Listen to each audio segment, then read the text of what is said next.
मंच पर उपस्थित मेरे मित्र द्वय, एक तो इनमें से आपके विश्वविद्यालय के कुलपति हैं प्रिय दीपक जी, और मेरे मित्र श्री ब्रजेश राजपूत जी, और यहाँ पर उपस्थित मेरी ज़िंदगी की राह में कंधे से कंधा मिलाकर चलने वाले नौजवान साथियों। यहाँ पर स्त्रियाँ भी हैं, पुरुष भी हैं, कुछ बाल वाले हैं, कुछ बिना बाल वाले हैं। कुछ लोगों ने अपने सफ़ेद बालों को हिजाब से छिपाया हुआ है, काला किया हुआ है। तो ये जो चीज़ है, इसलिए मैं बड़ा सुरक्षित चल रहा हूँ कि मैंने कहा कि नौजवान साथी, क्योंकि साथी एक ऐसा शब्द है जो स्त्री और पुरुष के बीच का भेद मिटा देता है। तो अलग से आपको संबोधित करने की आवश्यकता नहीं पड़ती। और नौजवानी, जिसे हम कहते हैं नौजवान, तो युवा का संबंध आयु से नहीं होता, युवा एक अवस्था होती है। यानी जिस व्यक्ति के अंदर अपने पुत्र के पैर में भी जूते पहनाने की क्षमता हो और अपने पिता के पैर में भी जूते पहनाने की क्षमता हो, ऐसी क्षमता वाले व्यक्ति को आप युवा कहते हैं। यानी पुत्र हमारे भविष्य होते हैं, हमारी संतानें, पुत्र पुत्री जो हैं वो हमारे भविष्य होते हैं, और हमारे माता पिता जो होते हैं वो हमारा अतीत होते हैं। यानी अतीत और वर्तमान को जो आज सहेज कर संभालने की क्षमता रखता हो, उसी अवस्था वाले को युवा कहते हैं। तो आप और सब जिनमें भी ये क्षमता है, उनका आयु से कहीं कोई संबंध नहीं है। आप भले ही 60 साल के हों, 65 साल के हों, लेकिन आप मेरी दृष्टि में युवा की श्रेणी में आते हैं। तो आप सभी युवा साथियों को मैं नमस्कार करता हूं, प्रणाम करता हूं। मुझसे कहा गया कि अभिनय के बारे में थोड़ा सा मैं अपने आप को अपनी जो समझ है हमारी वो मैं आप लोगों के साथ साझा कर लूं। तो सबसे पहले तो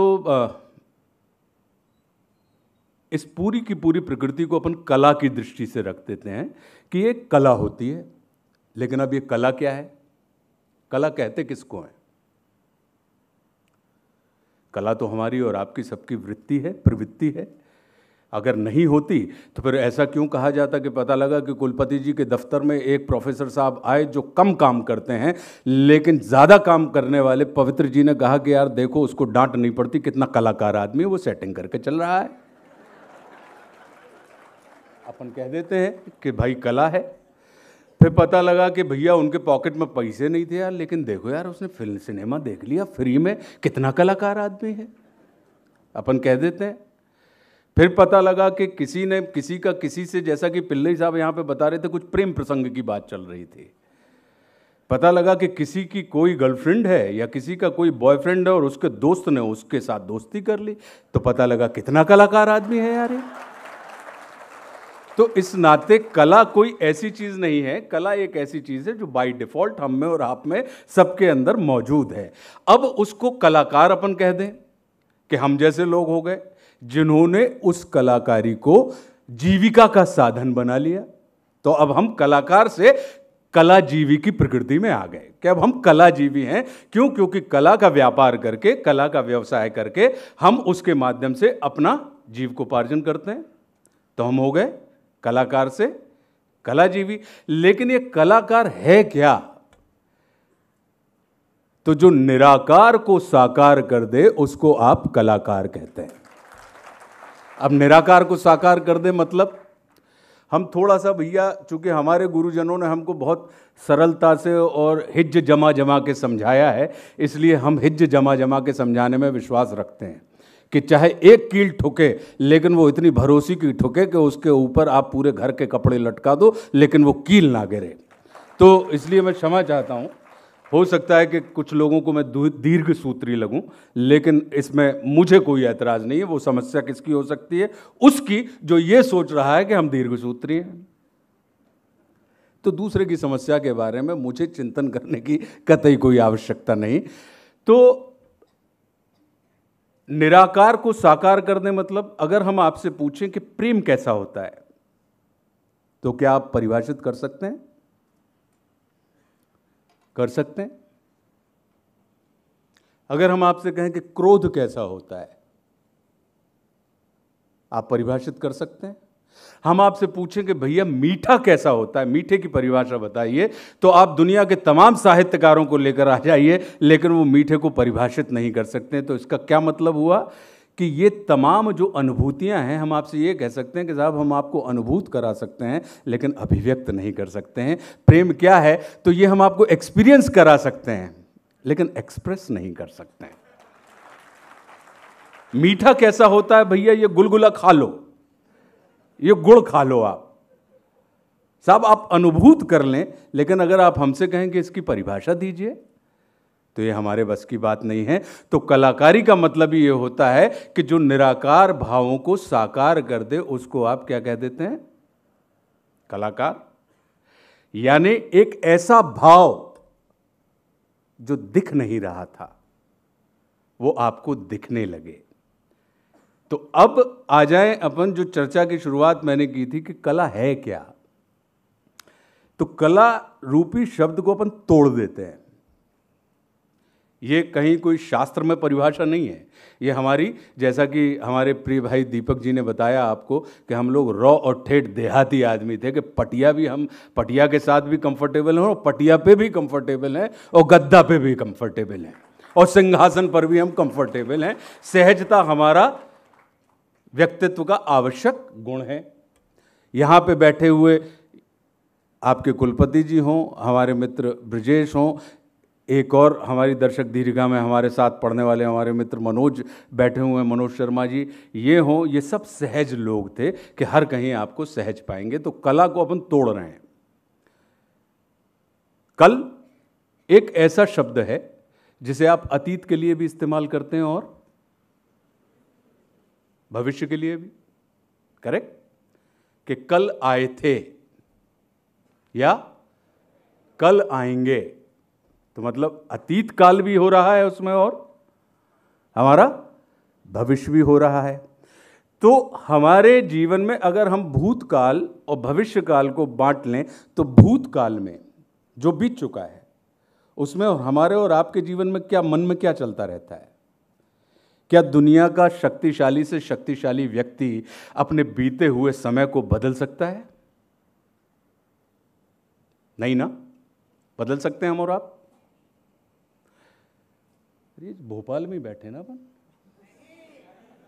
हाँ, अब कुछ हमें लगा कि नहीं, हम अपने प्रदेश में अपनी राजधानी में बैठे हैं, कुछ अपने जैसे लोगों के बीच बैठे हुए हैं, तो नहीं बदल सकते। तो अतीत में हमारे क्या होते हैं? हमारी ग्लानियां होती हैं, गिल्ट्स, रिग्रेट, करेक्ट? यार ये नहीं करना था, यार ये एक डिसीजन जो हमने लिया अगर वो ना लेते तो।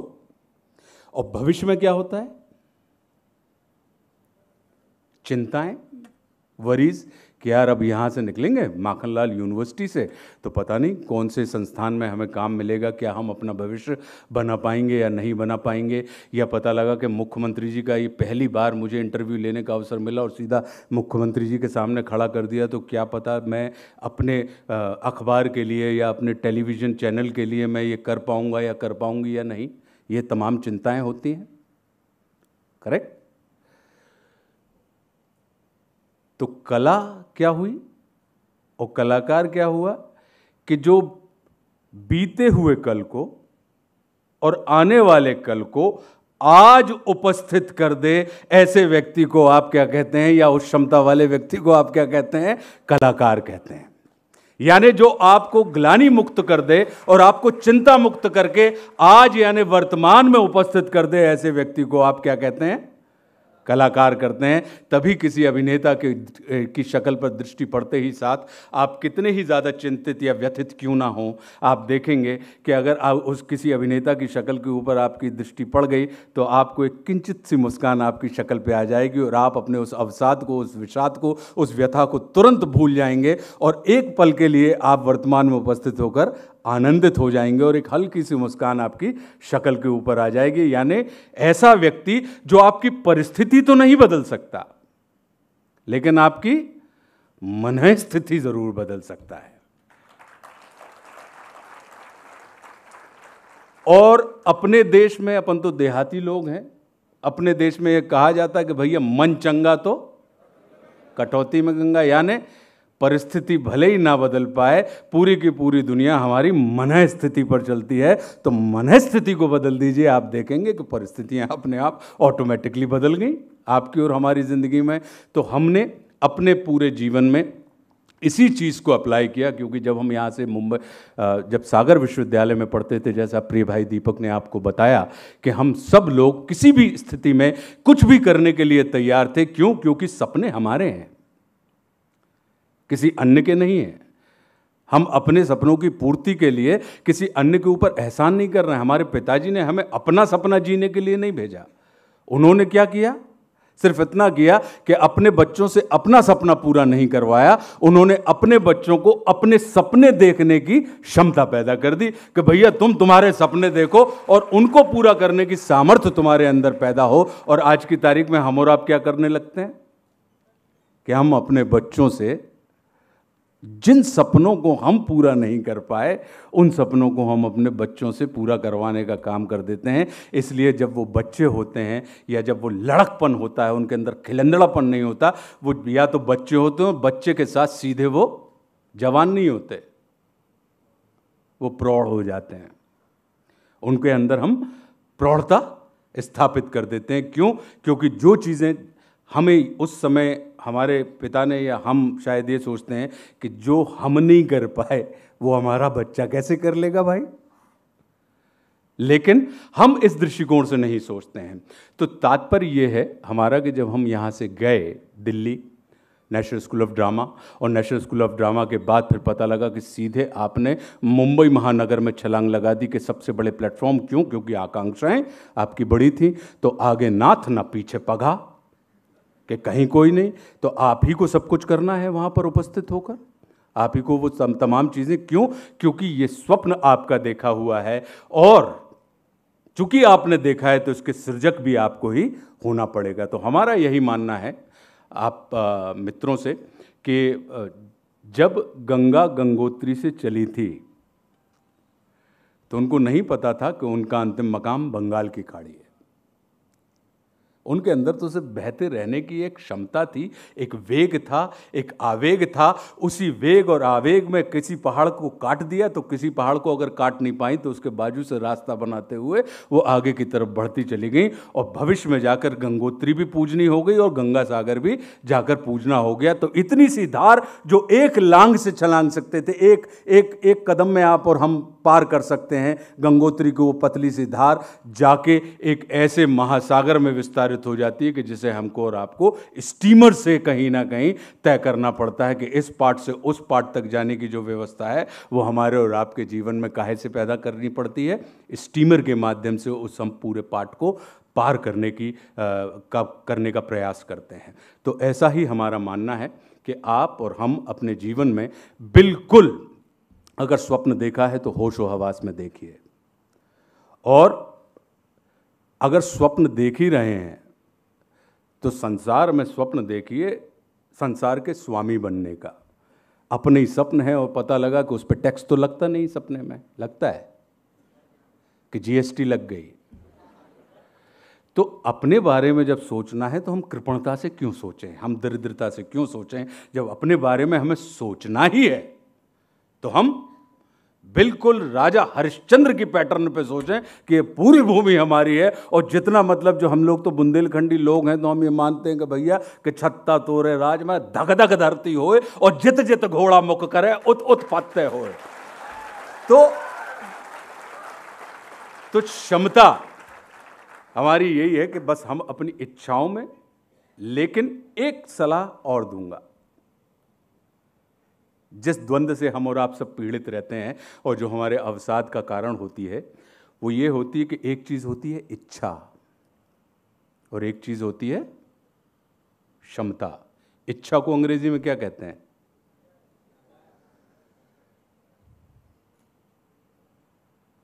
और क्षमता को कैपेसिटी। तो आवश्यक नहीं है कि जिस काम को करने की आपके अंदर इच्छा हो, उस कार्य को करने की आपके अंदर क्षमता भी हो।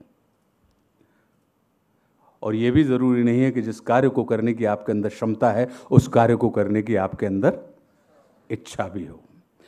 तो हमारे बीच में इच्छा और क्षमता के बीच में चलते रहने वाला द्वंद्व ही हमारे अवसाद, हमारे हर्ष, हमारे विषाद का कारण होता है। तो जिस कार्य को करने की इच्छा हो उसे करने की क्षमता पैदा कर लीजिए, अन्यथा जिस कार्य को करने की आपके अंदर क्षमता है उसको करने की इच्छा पैदा कर लीजिए। आप देखेंगे कि फिर आप किसी अन्य के लिए या कोई भी कार्य फिर प्रेशर के रूप में आपके ऊपर काम नहीं करेगा, फिर वो काम भी आपके लिए प्लेजर का निर्माण करने लगेगा। प्रेशर, दबाव और प्रभाव, आप और हम सब क्या चाहते हैं? प्रभाव। लेकिन कुछ पौधे होते हैं जो सूर्य के प्रकाश में फलते नहीं हैं, उनको अंधकार की ज़रूरत होती है। और कुछ पौधे होते हैं, पुष्प होते हैं जिनको अंधकार में नहीं फलते, वो कुम्हला जाते हैं, उनको सूर्य प्रकाश की ज़रूरत होती है। तो हमको और आप, हम और आप सब वैसे ही पुष्प, वैसे ही वृक्षों जैसे हैं।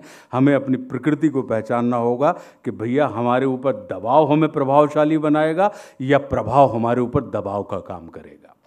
अपनी उस क्षमता को पहचान लीजिए और आप देखेंगे कि हम और आप जीवन में कहीं ना कहीं हम सफल हों या ना हों, लेकिन हम सुखी ज़रूर रहेंगे। और चूंकि आपका संबंध मीडिया से है, मीडिया का मतलब क्या होता है, पत्रकार का मतलब क्या होता है? एक होता है रिपोर्टर, संवाददाता। क्या संवाददाता को हम पत्रकार कहेंगे? संवाददाता को पत्रकार कह सकते हैं हम? वो तो रिपोर्टिंग कर रहा है कि फला जगह ये घटना घटित हुई, आप साहब हमारी आंखों से देख लीजिए। करेक्ट? तो फिर पत्रकार क्या होगा? वो कौन सी चीज़ होती है कि कोई दीपक तिवारी बन जाता है, कोई ब्रजेश राजपूत बन जाता है, कोई कुलदीप नैयर साहब बन जाते हैं, कोई मनोज शर्मा बन जाते हैं? वो कारण क्या हो? वो क्या चीज़ होती है जो उस पेशे में रहते हुए भी उनको एक ऐसे मकाम पर पहुंचा देती है कि जहां पर लोगों के लिए वो उदाहरण बन जाते हैं? तो वो जो चीज़ मुझे एक शोमैन के तौर पर या एक कलाकार के तौर पर समझ में आती है, वो ये है कि न्यूज़ प्लस व्यूज़ जिनके अंदर होते हैं, न्यूज़ और व्यूज़ का जो ग्रेट कॉम्बिनेशन होते हैं, जो बहुत सुखद संयोग होता है, या जिनके अंदर ये अमृत योग होता है कि वो न्यूज़ के साथ साथ व्यूज़ के भी स्वामी हों, ऐसे व्यक्तियों की आगे चलकर एक निजता बनती है और उनकी एक परंपरा का निर्वाह करने वाले, उनके पीछे पता लगा सैकड़ों की तादाद में फॉलोवर खड़े हो जाते हैं। तो आपको न्यूज़ के साथ साथ आपके व्यूज़, क्योंकि दृष्टि का महत्व है या दृष्टिकोण का? दृष्टि तो हम और आप सबके पास है, लेकिन इन दृष्टि वालों को में से कितनों का नाम हम और आप याद रखते हैं? हम किन का नाम याद रखते हैं? दृष्टिकोण वालों का। तो वो कोण क्या है? दृष्टि का जो कोण है, वो कोण क्या है कि आप किस एंगल से उस चीज को, उस घटना को या उस स्थिति को या उस परिस्थिति को या उस मनस्थिति को देख रहे हैं, और देखने के बाद उसको आप लोगों के सामने सरल करते हुए लोगों के पास ये पॉइंट ऑफ व्यू नहीं रख रहे हैं, आप पॉइंट ऑफ थॉट रख रहे हैं। एक होता है जब पत्रकारिता में मैं उन अभिनेताओं, उन सौभाग्यशाली अभिनेताओं में से हूं जिसको मीडिया के तमाम क्षेत्रों में काम करने का अवसर मिला। भाई सिनेमा हमने किया, छोटे पर्दे पे हमने काम किया, रंगमंच पे हमने काम किया, वेब सीरीज़ हम कर रहे हैं, फिर पत्रकारिता एक चीज़ आ जाती है तो हमने जी न्यूज़ के लिए एक हम इंटरव्यू लेने वाला शो किया करते थे निशाने पे, भारत भाग्य विधाता, जो आज की तारीख में डीएनए के रूप में चल रहा है। तो उसके शुरुआती व्यक्तियों में से हम हैं कि जिसमें हम एमिनेंट पर्सनालिटीज़ के एक पत्रकार की हैसियत से इंटरव्यूज़ लिया करते थे। फिर रेडियो के ऊपर रेडियो जॉकी के रूप में हमने काम किया। फिर रह गई थी किताब लिखना, तो हमने कहा भैया आप ये झंझट भी क्यों बची रहने दें। क्यों? क्योंकि या तो आप कोई ऐसा काम करिए जिसके ऊपर सदियों तक लोग लिखते रहें, या कुछ ऐसी चीज़ लिख जाइए जिसे लोग कई सालों तक पढ़ते रहें। तो हमने अपनी जितनी भी, जिसको ये कहा जाता है कि जितने भी क्षेत्र होते हैं मीडिया में, तो इसलिए आप बिल्कुल हमें ये मत मानना कि भैया हम पत्रकारों के बीच में खड़े हैं। पत्रकारों के बीच में मैं पत्रकार की हैसियत से खड़ा हुआ हूँ।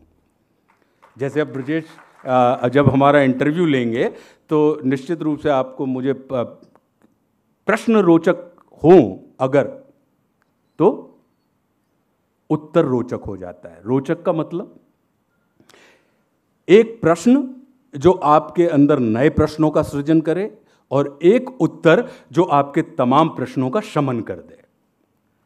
अगर ऐसी कोई वार्तालाप हो जाए तो निश्चित रूप से वो हमारे और आपके और सुनने वाले देखने वालों के सबके आनंद का कारण होती है। और हम अक्सर क्या करते हैं कि हम प्रश्नों के ऊपर काम नहीं करते, हम उत्तरों के ऊपर काम करते हैं।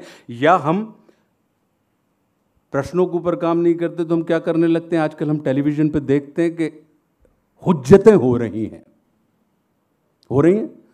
कि मतलब ऐसा लगता है कि जैसे किसी सीनियर ने जूनियर को बुला लिया हो, अब उसकी रैगिंग होगी। इसलिए क्या हो रहा है, अगर आपने मुझे इंटरव्यू के लिए बुलाया है, इसका मतलब क्या है? इसका मतलब है कि मेरे कुछ कृतित्व ऐसे रहे होंगे जो आपको पत्रकार के तौर पे ये लगा होगा कि इन कृतित्वों के माध्यम से ये व्यक्ति शेष व्यक्तियों के लिए, जो शेष वर्ग से था, वो आज की तारीख में विशेष हो गया है, प्रेरणा का काम करेगा। लेकिन होता क्या है कि जब आप न्यूज़ रूम में जाते हैं तो वो जली जलाई बीड़ी से बीड़ी जलाने का काम होता है कि अब हमारी इज्जत तो नहीं है, तो हम क्या करें कि एक इज्जतदार आदमी के ऊपर कालिक पोत दीजिए, उसको इतना जलील कीजिए कि हम ऑटोमेटिक इज्जत वाले हो गए। ये हमारे बाबूजी कहा करते थे। जब हम छोटे थे तो हमारे बाबूजी हमसे कहते थे कि बेटा, तुम अगर घर में पिट के आए तो हम तुमको घर में पीटेंगे, और अगर बेटा बाहर से तुम्हारी झगड़े की कोई शिकायत आई तो हम तुमको घर में पीटेंगे। तो हमारे अंदर ये हुनर ऑटोमेटिक पैदा हो गया कि तौल के पौलने का, कि हम उसी व्यक्ति से झगड़ते थे जिस व्यक्ति को हम ये श्योर कर सके कि उसको पीटने के बाद हमको पुचकारने का हुनर ऑटोमेटिक आ गया कि पीट भी लो और पुचकार भी लो। उसी की परिणति है ये मौन मुस्कान की मार, कि पीट के पुचकारना।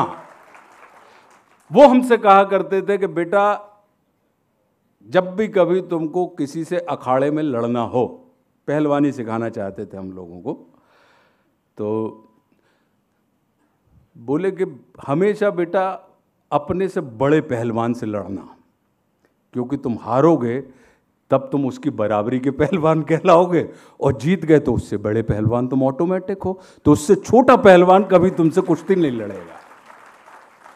तो अब वो फॉर्मूला आज की तारीख में क्या हो गया कि दीपक जी कुलपति हैं और आशुतोष बिल्कुल सामान्य से व्यक्ति हैं। आशुतोष जानते ही नहीं हैं, लेकिन आशुतोष पता लगा कि किसी एक ऐसे पावरफुल मीडिया हाउस में बैठ गए हैं और उनको इंटरव्यू लेने का दीपक जी का अवसर मिल गया। और मैंने पहले इनको मंडित किया, महिमा मंडित किया कि फला व्यक्ति हैं आप, माखनलाल चतुर्वेदी जो विश्वविद्यालय है, पत्रकारिता का विश्वविद्यालय है, उसके कुलपति महोदय हैं। और पता लगा कि राशन पानी लेके हम इनके ऊपर चढ़ गए। तो आपको क्या याद रहेगा? यार कितना इंटेलिजेंट आदमी है यार, उसने बताओ कुलपति जी की बोलती बंद कर दी। बोलती बंद नहीं करी, कुलपति जी को बोलने का मौका ही नहीं दिया। तो मैं बिल्कुल नहीं चाहता, मेरा ये मानना है कि पत्रकारिता जो होता है वो इज्जत का काम होता है, हुज्जत का काम नहीं होता। जिस पल आप हुज्जतें करेंगे, जब हम और आप किसी के साथ हुज्जत करने लगते हैं, क्योंकि पत्रकारिता को अगर हम पांचवा स्तंभ कहते हैं तो क्या कारण रहा होगा हमारे बुजुर्गों का, हमारे पूर्वजों का, हमारे मनीषियों का, कि उन्होंने कहा कि साहब पत्रकारिता जो है वो समाज का चौथा स्तंभ है। चौथा स्तंभ हम कहते हैं तो क्यों कहते हैं लोकतंत्र में? कि कहीं ना कहीं सूचना का संबंध ज्ञान से नहीं होता। वेल इन्फॉर्म्ड व्यक्ति वेल नॉलेजेबल की श्रेणी में नहीं आता, लेकिन ये जरूर है कि सूचनाएं ज्ञान के अर्जन में बहुत बड़ा योगदान अदा करती हैं। लेकिन आज की तारीख में हमने क्या कर दिया, हम हैं तो स्टोर कीपर। स्टोर कीपर मतलब जहां पे डाटा रखा हुआ है, डेटा रखा हुआ है। आपने डेटा वो क्यों बाबर कब आया था sir? 1526। See how intelligent this man is. वो सिर्फ डेटा फीड किए हुए है, करेक्ट। और हमने उस डेटा को, इंफॉर्मेशन को क्या मान लिया? ज्ञान के प्रतीक के रूप में मान लिया, और हम उसी को, सूचनाओं को ही ज्ञान मान के उससे लौंकने चौंकने चमकने लगे, और एकदम से नतमस्तक होकर उनके सामने भाई साहब प्रणाम, या दीदी नमस्ते, या मैम आपका आशीर्वाद बना रहे। ये तमाम प्रक्रिया में हम और आप लग गए हैं। तो मेरी आप सबसे यही सलाह है कि हम और आप सब इज्जतदार लोग हैं। इस संसार में जब हम और आप जन्म लेते हैं तो आपको पता है कि हमारा, आपका, सबका जन्म कैसे हुआ? जब हमारे, आपके सब परिपक्व लोग हैं ना, मतलब इस बात को जिस भाव से कही जा रही है उसी भाव से समझेंगे ना, ठीक है। तो जब हमारा और आपका जन्म होता है और हमारे माता पिता जब नियोग करते हैं, संयोग करते हैं, तो एक समय में जो स्पर्म छूटते हैं वो 4 करोड़ छूटते हैं। उन 4 करोड़ स्पर्म में से जो सबसे पहले मां के गर्भ में पहुंच जाता है, उसी स्पर्म का जन्म होता है। कोई आशुतोष के रूप में, कोई ब्रजेश के रूप में, कोई दीपक के रूप में, कोई मनोज के रूप में, अन्यथा बाकी के 3,99,99,999 स्पर्म को जन्म लेने का अधिकार ही नहीं होता। तो इसका मतलब क्या हुआ कि हमारे जन्म की पात्रता ही विजय है, कि हमने अपने जैसे या अपने से अलग 4 करोड़ लोगों को पराजित किया है, और उनको परास्त करने के बाद उस पहली दौड़ में हम प्रथम आए थे, तभी हमको जन्म लेने का अवसर मिला। और फिर पता लगा कि विजेता के रूप में जब हमने जन्म लिया है और जन्म लेने के बाद हम हारा हुआ जीवन व्यतीत करें, तो मुझे लगता है कि इससे बड़ी आयरनी और इससे बड़ा द्वंद्व संसार में कहीं नहीं होता। तो हम और आप सब विशेष हैं, सब 4-4 करोड़ लोगों को हरा के यहां पर बैठे हुए हैं। आज की तारीख में सबने हराया हुआ है, ऐसा एक भी नहीं है जिसने अपने जैसे या अपने से अलग उन 4 करोड़ लोगों को पराजित ना किया हो, क्योंकि हमारे जन्म की पात्रता ही वही है कि जो सबसे पहले गर्भ में पहुंचेगा, और पहुंचते साथ ही गर्भ का वो द्वार बंद हो जाता है, हमको लोप लिया जाता है, और फिर उस माइक्रो, नंगी आंख से ना दिखाई देने वाले उस अणु का विकास होने लगता है। और धीरे धीरे धीरे धीरे कोई 5.5 फुट का, कोई 6 फुट का, कोई 4 फुट का, कोई 3.5 फुट का, तो कोई 7 फुट का, कोई पता लगा कि किसी ने माउंट एवरेस्ट पे चढ़ गया, कोई चांद पे पहुंच गया। ऐसे ऐसे हमारे आपके सबके कृतित्व है ना। तो जब यहां से निकलें तो ये मान के चलें कि जितने विशेष हम हैं, उतना ही विशेष वो व्यक्ति है जो हमारे जीवन में संपर्क में आ रहा है। अन्यथा देखिए, एक होती है आधि, एक होती है व्याधि। आधि मतलब जो तन के रोग को आधि कहते हैं, मन के रोग को व्याधि कहते हैं। लेकिन इन दोनों के उपचार हैं, ध्यान रखना आप। लेकिन एक तीसरा और रोग है साहब, जिसका कोई उपचार नहीं है। तन के रोग को, मन के रोग को, और एक तीसरा रोग होता है उपाधि। जो तन मन का रोग है, इसका कोई उपचार नहीं हुआ है। तो हम और आप भले ही उपाधियों को अर्जित कर लें और उन उपाधियों के माध्यम से अपना जीवन यदि बिताएं, तो विश्वास कीजिए, उन उपाधियों के लपके में, उन उपाधियों के झटके में, उन उपाधियां हमने अर्जित की हैं। उपाधियों ने हमें अर्जित नहीं किया है। उपाधियों को हम नियंत्रित करते हैं। लेकिन जिस पल उपाधियां हमें नियंत्रित करने लगती हैं, आप विश्वास कीजिए, आप कल्याणकारी होते हुए भी अकल्याण के भागी बनेंगे।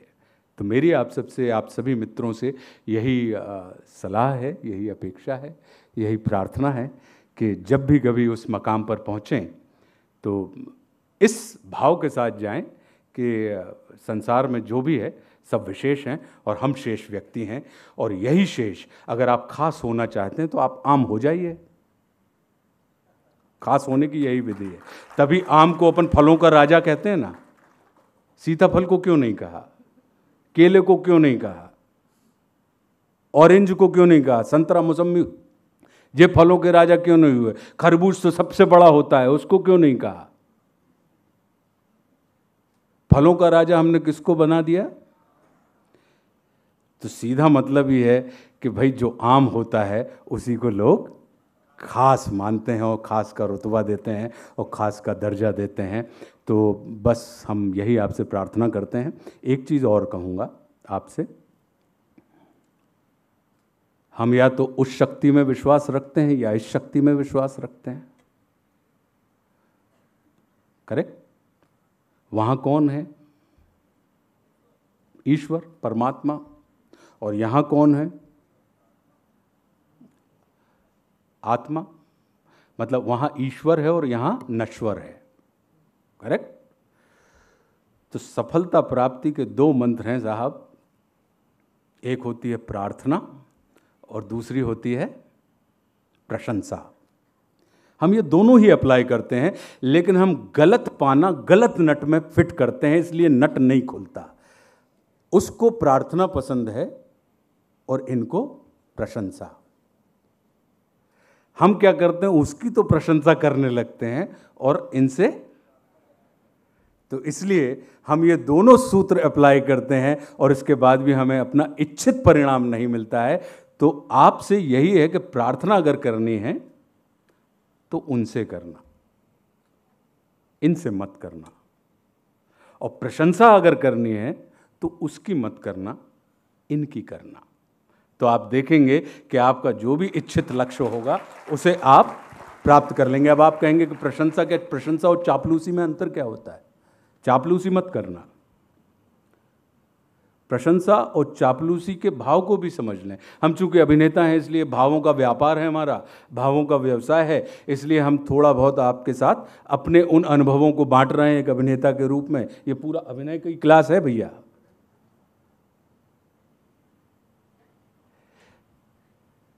दीपक जी में जो गुण हैं, जो गुण मौजूद हैं, उन गुणों को एक्नॉलेज करना, एक्सेप्ट करना और एप्रिशिएट करना, ये प्रशंसा कहलाती है। लेकिन जो आशुतोष में गुण नहीं है फिर भी आप उनको गुणों की खान बताते हैं और उन गुणों को रूपित कर दें, तो वो चापलूसी की श्रेणी में आता है। तो बहुत बारीक अंतर है। तो मेरे अंदर जो गुण हैं उनको, या किसी के भी अंदर जो गुण हैं उसको आप एक्नॉलेज कीजिए, एक्सेप्ट कीजिए और एप्रिशिएट कीजिए। आप देखेंगे कि आपके जीवन में कभी भी आपको आपके इच्छित परिणाम ही मिलेंगे, इसके अलावा और कोई परिणाम आपके ज़िंदगी में नहीं आएगा। और जब इच्छित परिणाम मिल जाते हैं तो फिर उससे बड़ा सुखी व्यक्ति संसार में कोई और नहीं होता। बाकी हम और ब्रजेश, जैसा कि हमारे प्रिय भाई दीपक जी ने, ये मेरा दूसरी दफ़ा मैं माखनलाल चतुर्वेदी विश्वविद्यालय में आ रहा हूँ। जब पहला सत्र हुआ करता था उस समय भी हम लोगों के साथी पुष्पेंद्र सिंह ठाकुर थे, वो वहाँ पे अध्यापन का कार्य करते थे।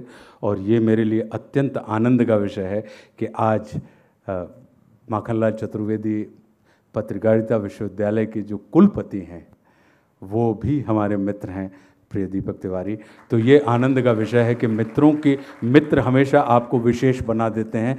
तो कभी उस जगह पे बैठने वाले व्यक्ति को इस जगह खड़े करने का जो अवसर दिया वो हमारे प्रिय भाई ने ही दिया।